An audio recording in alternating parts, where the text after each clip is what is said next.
কিছুদিন আগেও যে জেনারেশনকে বলা হতো টিকটকার, নেশাগ্রস্ত, মোবাইল এডিক্টেড, এদের দিয়ে কিছু হবে না, এদের ভেতর দেশপ্রেম নেই, এদের ভবিষ্যৎ অন্ধকার, আরও কত কি। কিন্তু মাত্র কয়েকদিনে এই জেনারেশনের ছেলেমেয়েরা যা করে দেখিয়েছে, এরপর এদের নিয়ে কোনো কথা বলার সাহস কারো নেই। উল্টো সবাই এখন তাদের সেলুট দিচ্ছে। হ্যাঁ, আমি কথা বলছি জেনারেশন জেড অথবা জেনজিদের নিয়ে। 1995 সাল থেকে 2010 সালের ভেতর যাদের জন্ম তাদের জেনজি বলা হয়। এদের আগে এসেছে silent generation, বুমার, generation x, millennial generation. কিন্তু জেনজি বড় হয়েছে সম্পূর্ণ আলাদা ধাঁচে। ওদের জীবন চলে সোশ্যাল মিডিয়া আর ইন্টারনেটে। ওদের নেই কোনো বর্ডার, ওরা গ্লোবাল সিটিজেন। ওদের লার্নিং সোর্স বা শেখার মাধ্যম হচ্ছে ওরা নিজেরাই। ওরা যে কোনো কিছু খুব দ্রুত শিখতে চায়। যে আইটি সেক্টর নিয়ে আমরা বড়াই করি, এই সেক্টরের লাইফলাইন হলো এই জেনজি। সাম্প্রতিক সরকারের পতন ঘটিয়ে নতুন সরকার গঠন করে দেশকে স্বাভাবিক অবস্থায় ফিরিয়ে আনা, ট্রাফিক পুলিশ না থাকায় ট্রাফিকের কাজটি খুব নির্ভুলভাবে করে যাওয়া, বাজার মনিটরিং করা, ইভেন আরো কত কি যে তারা করছে।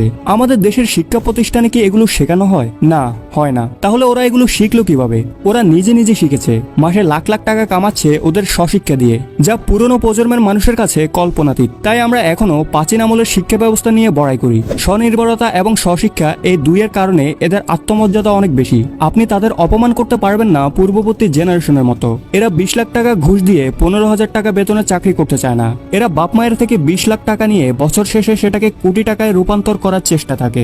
90 দশকের শিক্ষিত কাউকে কি কখনো রাস্তার পাশে খাবার বিক্রি করতে দেখেছেন, কিংবা টি শার্ট? এরা এটা করে। 90s জেনারেশনের মতো এরা কোনো কাজকে ছোট করে দেখে না। উদ্যোক্তা মনোভাব এবং আয়ের ছোট ছোট মাধ্যমের প্রতি আগ্রহী হওয়ার কারণে এই জেনারেশনকে সাইড হাসেল জেনারেশনও বলা হয়ে থাকে। ইন্টারনেটকে কাজে লাগিয়ে ফ্রিল্যান্সিং এবং আউটসোর্সিং এর উত্থানটা হয়েছে মূলত এদের সময়টাতে।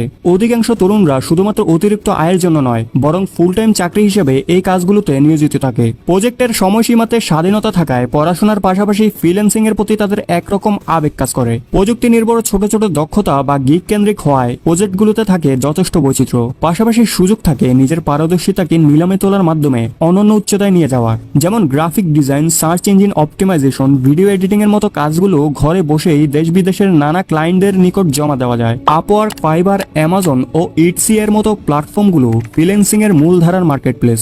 এগুলোতে কাজ করার মাধ্যমে বেশ কম সময়ের মধ্যেই নিজেদের যোগ্যতা ও কাজের গুণগত মান বৃদ্ধি করে নেওয়া যায়। ক্লায়েন্ট খোঁজার পাশাপাশি নিজেকে রীতিমতো একটি ব্র্যান্ড হিসেবে উপস্থাপন করার জন্য সামাজিক যোগাযোগ মাধ্যমগুলো গুরুত্বপূর্ণ ভূমিকা পালন করে। ফেসবুক, এক্স, ইনস্টাগ্রাম ও লিঙ্কডইন এর মাধ্যমে ফ্রিল্যান্সাররা ব্যক্তিগত ব্র্যান্ড তৈরি করে বিশ্বব্যাপী কাঙ্ক্ষিত ক্লায়েন্টদের কাছাকাছি পৌঁছাতে পারে। সব মিলিয়ে আর্থিকভাবে সচ্ছলতা ও স্বাধীনতার সন্নিবেশ ঘটায় এই মুক্ত পেশা অচিরেই দখল করে নিয়েছে ঐতিহ্যবাহী পেশাগুলোর জায়গা। ফলে এই জেনারেশন কিছুতেই একক নিয়োগকর্তার উপর নির্ভর করতে রাজি নয়, বরং সুপ্ত উদ্যোক্তা মানসিকতা প্রতিনিয়ত তাদের ধাবিত করে ব্যবসায়িক কার্যক্রমের দিকে। জেনজিদের উল্লেখযোগ্য আরেকটি বৈশিষ্ট্য হলো এরা যা চায় সরাসরি বলে, যা করতে চায় সরাসরি করে।